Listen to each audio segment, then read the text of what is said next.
Rozpočet mnohých Slovákov nepatrí medzi tie najštedrejšie, no na druhej strane by si mnohí radi užili niektoré z najnovších aut na trhu.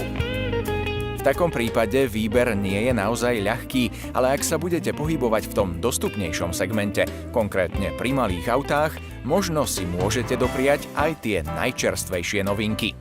Pri výbere malých aut, prioritne do mesta alebo iba v blízkosti väčších miest, sa človek jednoznačne dostane k tomuto výberu, ktorý tu máme dnes, teda Toyota Yaris alebo Kia Rio. Na prvý pohľad tieto dve autá až tak veľa spoločného nemajú. Yaris poznáme všetci veľmi dobre. Okolo nás jazdia už dve úspešné generácie a je to akýsi prototyp mestského auta. Rio tu už síce bolo tiež, ale povedzme si úprimne, čo bolo, bolo a už sa k tomu nevracajme. Nové Rio je riadny švihák. Skúste nájsť jeden uhol, z ktorého by Rio vyzeralo zle. Možno budete úspešnejší ako my. Dizajnérska ruka Petra Schreiera vie dobre, čo robí a svedčia o tom aj reakcie spotrebiteľov. Miestami sme sa cítili, ako keby sme šoférovali nejaký nový superšport. Taký záujem auto medzi ľuďmi budilo. V tomto nezaostáva ani Yaris. Dospelejší výraz karosérie napovedá, čo môžeme čakať vo vnútri. Odkazy na staršie generácie tu budete hľadať zbytočne. Všetko je nové. Volant sa výborne drží a už v našej výbave Active to tu vyzerá naozaj hodnotne. Tmavé plasty, aj keď tvrdšie, ako je pri Toyote zvykom, pôsobia odolnejšie ako na starších modeloch značky a interiéru dnes už nešéfuje ako predtým centrálne umiestnená kaplnka s ukazovateľmi v strede palubnej dosky so známym 3D efektom, ale naopak vyše 6-palcová obrazovka systému Toyota Touch. Ten je tu prosím pekne od výbavy Active štandardne a okrem toho, že si cez neho môžete púšťať hudbu, premieta sa sem i obraz z parkovacej kamery. Poviete si, že načo v takom malom aute, ale nezabúdajte, že Yaris zase narástol, ako je zvykom pri nových generáciách. Do auta sa tak zmestíte v o niečo väčšom pohodlí, aj keď radšej iba 4. Na jedno prekvapenie vzadu sa ale pripravte. Okná obsluhujete sami. Manuálne, v akejkoľvek výbave. To sme tu už dlho nemali. Za vami je ešte slušný batožinový priestor a jeho 286 litrov je dobrá hodnota. O 2 litre má v tomto navrch Rio. A ešte k tomu sa v ňom sedí aj o niečo pohodlnejšie i vzadu. Aj napriek horšiemu výhľadu, za čo môže tvar mohutného C stĺpika, či skôr stĺpa, budí Rio dojem priestrannejšieho auta. Interiér je inak dnešným dobrým štandardom značky. Nečakajú vás tu žiadne prekvapenia. Na letecké prepínače si zvyknete rýchlo. Ak vás teda budú poslúchať.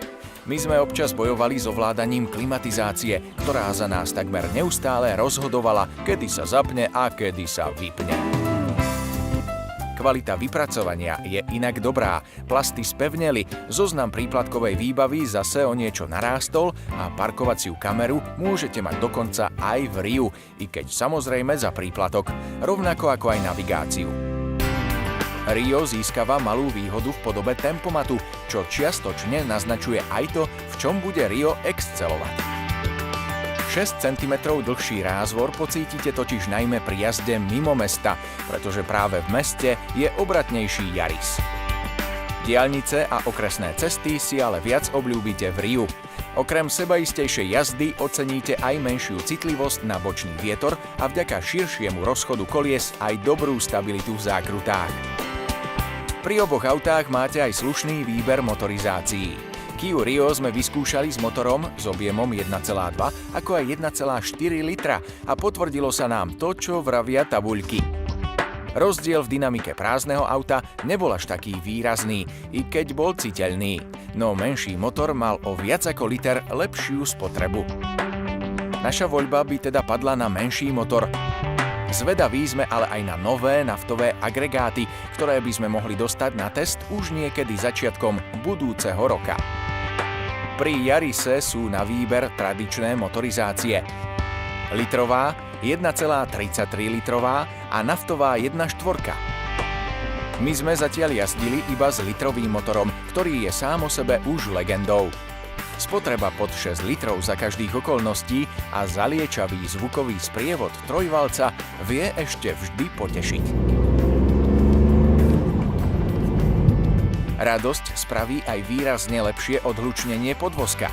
Yaris filtruje nerovnosti s väčším prehľadom ako kórejský súper, za čo mu určite radi odpustíte aj dlhší čas potrebný na akceleráciu na 100 km rýchlosť. Z nášho pohľadu po 7 dňoch jazdenia v meste, mimo mesta, na diaľnici môžem povedať, že vyslovene do mesta by som si stále vybral Yaris. Je na to lepšie vybavený, jednoducho to auto je maličké, obratné. Dokonca po novom tu máte aj cúvaciu kameru, ktorá je úžasný pomocník aj napriek relatívne malým dimenziám tohto auta. Pokiaľ by som potreboval malé auto, v ktorom občas vybehnem aj na diaľnicu, prípadne jazdím viac mimo mesta, vybral by som si určite Rio. Jednoznačne so svojím dlhším rázvorom je to príjemnejšie na ceste a povedal by som, že je možno aj menej citlivé na bočný vietor.